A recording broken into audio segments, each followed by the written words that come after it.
네, 안녕하세요. 저는 빅데이터의 활용 강의를 맡게 된 김한준 교수입니다. 네, 반갑습니다. 자, 오늘부터 한 학기 동안 저와 함께 빅데이터 분석과 관련한 내용을 공부하면서 빅데이터 그리고 데이터 사이언스의 세계로 진입해 보도록 하겠습니다. 자, 오늘은 첫 강의이기 때문에 먼저 강의 소개 말씀을 먼저 드리고 빅데이터 전반에 대한 소개를 하게 됩니다.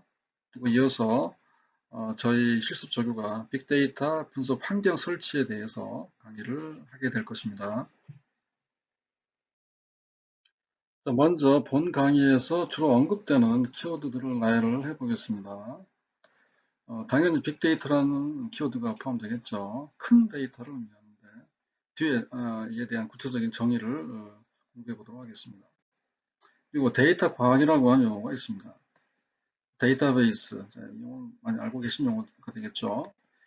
그리고 우리는 이제 빅데이터 분석을 위해서 R이라는 언어를 공부를 하게 될 것입니다. 그리고 이제 빅데이터 분석을 위한 기초 이론으로서 통계가 있고요. 그리고 기계학습, 머신러닝 분야가 있습니다. 이 분야 내용 안에는 프리딕션이라는 기술 또는 알고리즘이 있고요. 그리고 클래시피케이션, 클러스터링, 시각화, 비주얼라이제이션, 요약, 서머라이제이션 등등의 세부 기술 요소들이 포함되어 있습니다. 자, 기계학습을 통해서 얻어지는 결과물을 우리는 이제 모델이라 그러는데요. 이 모델은 다시 예측 모델과 설명 모델로 구분할 수 있겠습니다. 자, 앞으로 한 학기 동안에 이 키워드와 연관된 내용 그리고 코딩 실습을 하게 될 것입니다. 일반적으로 새로운 과목이나 새로운 학문을 처음 접할 때에는 그 안에 포함되어 있는 주요 키워드들의 개념을 명확히 파악하는 것이 매우 중요합니다. 자, 이어서 우리 본 수업의 수업 계획서에 포함되어 있는 교육 목표에 대해서 살펴볼 필요가 있겠습니다. 자, 세 가지 꼭지가 있는데요. 첫 번째, 빅데이터 분석 전반에 대한 이해인데, 빅데이터를 수집부터 분석 활용까지 일련의 빅데이터 분석 프로세스에 대한 이해인데요. 일련의 과정에 대한 내용을 이해를 해야지만이 빅데이터 프로그래밍을 할 수가 있겠습니다.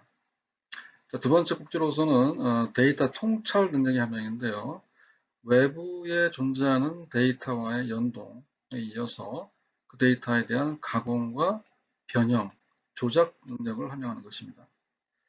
세 번째가 이제 그러한 데이터에 대해서 R이라고 하는 빅데이터 분석 도구를 이용한 프로그래밍 능력이 한 명인데 앞에서 말씀드렸던 모델, 예측 모델이라든가 설명 모델 등을 구축을 해서 특정 서비스를 개발하는 것입니다. 통계나 기계학습 이론 등을 바탕에 두어서 이에 근거한 빅데이터 프로그래밍을 하게 된 그런 목표를 가지고 있습니다. 예, 보다 거창한 수준에서의 교육 목표, 즉 단과대학 학부, 학과 수준에서의 교육 목표를 보겠습니다. 자, 공과대학과 도시과학 대학 안에 포함되어 있는 여러분들의 학부과의 교육 목표인데요. 키워드들만 찍어보면 독창성, 응용력, 종합적 사고력, 협동봉사, 이론과 실무를 갖춘 세계화, 사회봉사 정신 등에 대한 내용이 포함되어 있습니다. 보다 자세한 내용들에 대해서는 직접 체크해 보시기 바랍니다. 자, 다음으로는 이제 공학인증 학습 성과 평가에 대한 내용이 나와 있는데요. 알다시피 이번 빅데이터 이해 활용 교과목은 공학 수양 과목으로서 공학인증 프로그램 내에서 개발된 교과목이 되겠습니다. 자, 그래서 공학 인증 교과목이기 때문에 아래 보시는 것처럼 공학 교육 인증 학습 성과 평가 항목 네 가지 차원에 대한 능력 평가를 하게 됩니다. 의사 전달 능력 평가를 해야 되고요. 역량 이해 능력 평가를 하게 되고요. 세 번째로 직업 윤리 능력과 평생 학습 능력에 대한 평가를 하게 됩니다. 능력에 대한 평가 방법이 오른쪽에 나와 있는데요. 여러분들이 제출한 리포트라든가 실습 결과물을 가지고서 네 가지 측면의 평가를 하게 됩니다. 자, 이 보시면은 이 사회, 경제, 문화 등에 미치는 영향에 대한 구체적인 내용을 쓰는 것도 있고요. 공익을 위해서 또는 도시 사회에 기여할 수 있는 데이터 기반 서비스에 대한 설계, 그리고 데이터 기반 서비스 시나리오에 대한 창의성 등등에 대한 내용들이 나와 있는데, 향후 학기 말에 프로젝트 수준의 과제를 할 때 이에 대한 내용을 다시 한번 자세히 말씀을 드리겠습니다. 자, 본 강의에서 사용되는 교재는 다음과 같습니다. 제목이 R로 배우는 데이터 과학입니다. 데이터 과학이라고 하는 키워드는 빅데이터 분석이라고 말씀드렸죠. 자, R로 빅데이터를 분석하는 그러한 기술 또 알고리즘 관련된 코드 내용들이 포함되어 있습니다. 이 책의 저자는 양윤석을 포함한 세 분인데요. 작년에 2019년도에 한빛 아카데미에서 출판되었습니다. 자, 본 강의에서는 이 R이라는 언어를 가지고 데이터 과학 또는 빅데이터 분석이라고 하는 학문에 대한 다양한 이론과 기술, 코딩, 프로그래밍 등에 대해서 내용을 가지고 공부를 하게 될 것입니다. 이어서 본 강의 교재의 목차를 살펴보면서 한 학기 동안 우리가 어떠한 내용을 같이 공부하게 될 것인지 대략적으로 살펴보도록 하겠습니다.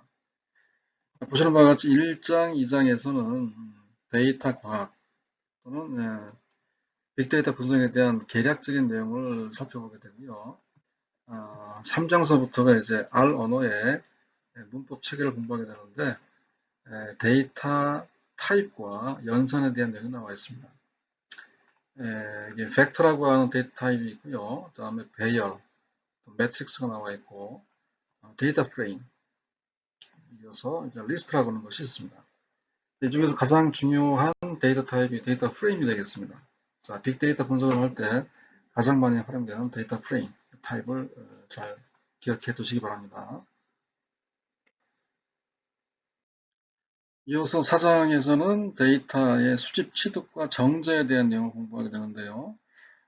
데이터를 어떻게 읽어오는지, 그리고 반대로 적당하게 가공된 또는 변환된 데이터를 어떻게 엑스포트 하는지, 그리고 읽어온 데이터 안에 결측 값이 있으면 어떻게 처리하는지, 또는 특이한 이상한 값이 있으면 어떻게 처리하는지에 대한 내용이 4장에 포함되어 있습니다.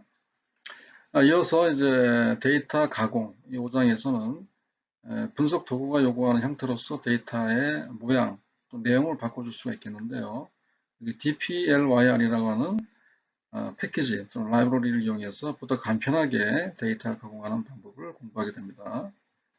이렇게 준비된 데이터를 가지고 분석의 일환으로서 우리는 데이터 시각화 내용을 6장에서 공부를 하게 됩니다. 자, 7장부터가 본격적으로 우리가 머신러닝 또는 빅데이터 분석이라고 하는 이론과 기술 내용을 공부하게 되는 부분이 되겠습니다. 자, 7장의 선형 회귀, 8장의 선형 모델은 수치를 예측하는 모델이 되겠습니다. 비교해서 9장에서는 수치가 아닌 클래스 또는 범주를 예측하는 모델을 생성하는 이론과 코딩 내용을 공부를 하게 됩니다. 자, 이어서 10장에서는 이제 앞서 만들었던 수치 예측과 클래스를 예측하는 모델을 평가하는 방법에 대한 내용을 공부하게 됩니다.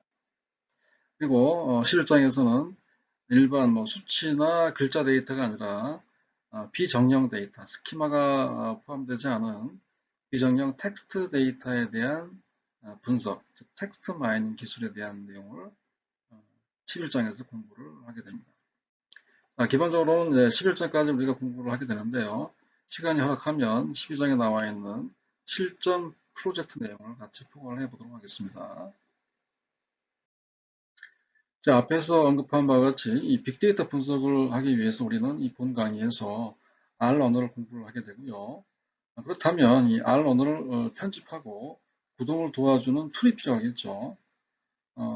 본 강의에서 이제 R 스튜디오라고 하는 툴을 가지고서 실습을 하게 되는데요.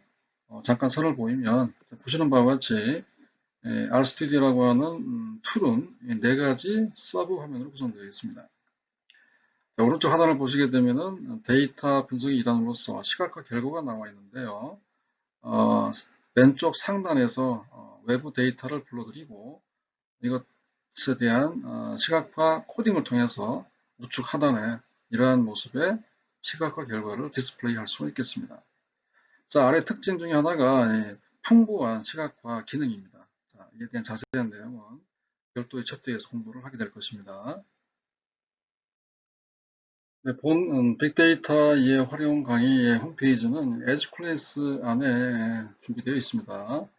많이 사용해 보셨을 텐데요.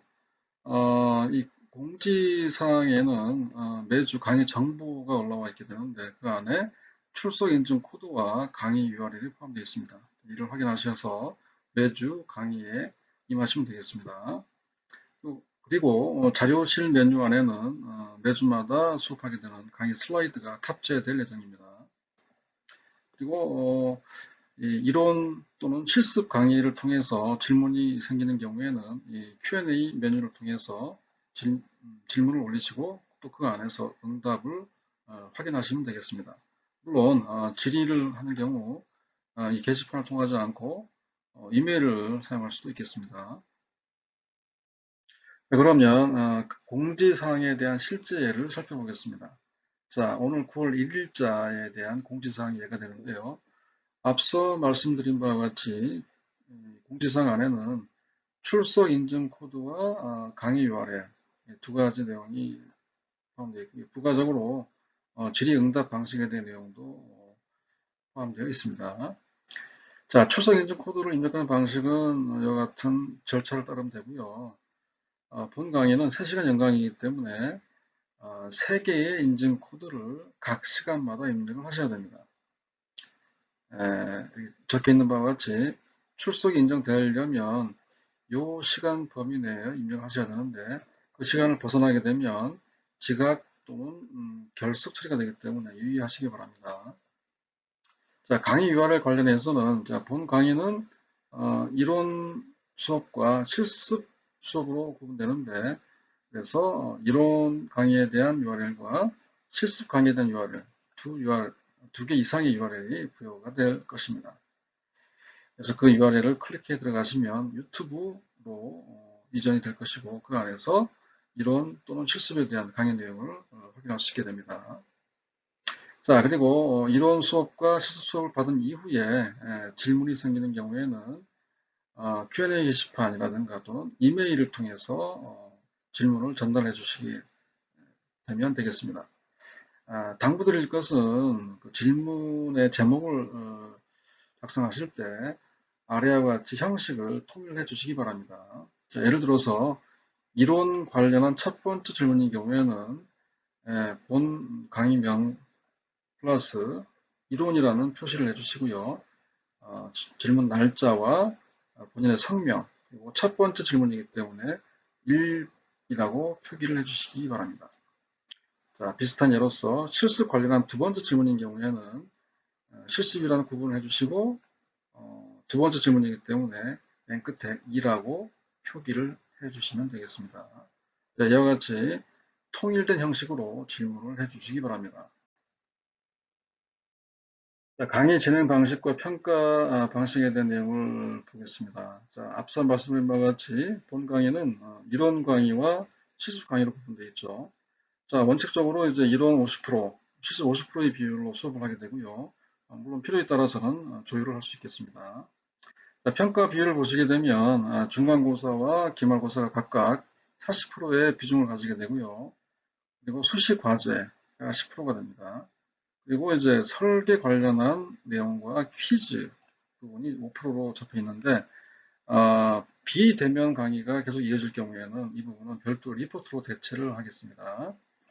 그리고 마지막으로 출석 5%가 잡혀 있습니다. 자, 현재 사회적 거리두기 2단계이기 때문에 수업은 비대면 온라인 수업으로만 진행을 하게 될 것인데요. 향후 사회적 거리두기 1단계로 낮춰지게 될 경우에는 비대면 온라인 수업과 대면 오프라인 수업을 반반 나누어서 진행을 할 것입니다. 자, 시험인 경우, 즉 중간고사와 기말고사를 치를 때는 1단계, 2단계 관계없이 대면 수업으로, 대면 시험으로 치러지게 됩니다. 물론 3단계로 악화되는 경우에는 시험마저도 비대면으로 진행을 해야 합니다. 자, 우리 비대면 수업인 경우에는 이론과 실습 모두 유튜브에 탑재된 동영상 강의를 시청하시면서 수업을 받게 됩니다. 수업을 받으신 이후에 질문이 있는 경우에는 에듀클래스 게시판, 즉 Q&A 게시판을 이용하시거나 또는 이메일을 저와 조교한테 전달을 해서 지원을 받으시기 바랍니다. 자, 과제 수행 시 유의사항으로서는 이제 과제 도형과 과제 복사를 하는 경우에는 이와 같은 페널티를 부여를 하겠습니다. 자, 자기의 실력으로 과제를 수행하지 않고 타인의 수행 과제물을 몰래 복사한다거나 웹 또는 다른 소스의 내용을 가지고서 리포트로 대체하는 경우, 이런 경우에는 이제 과제 도형이 되겠죠. 그리고 과제를 서로 복사해 주는 경우에는 쌍방이 동일한 페널티를 부여를 하겠습니다. 네, 강의 소개 마지막 슬라이드가 되겠습니다. 자, 마지막 슬라이드에 컨택 정보가 포함되어 있는데요. 저의 이메일 주소와 제가 있는 위치가 나와 있죠. 정보교수관 408호에 있습니다.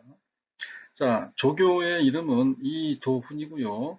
이메일 주소는 이와 같이 되어 있고, 이도훈 조교는 제가 있는 408호실 바로 앞에 데이터 마인 연구실 415호실에 있습니다. 자, 질문이 있는 경우에 혹시 방문이 필요한 경우에는 직접 가서 질의하셔도 되겠습니다.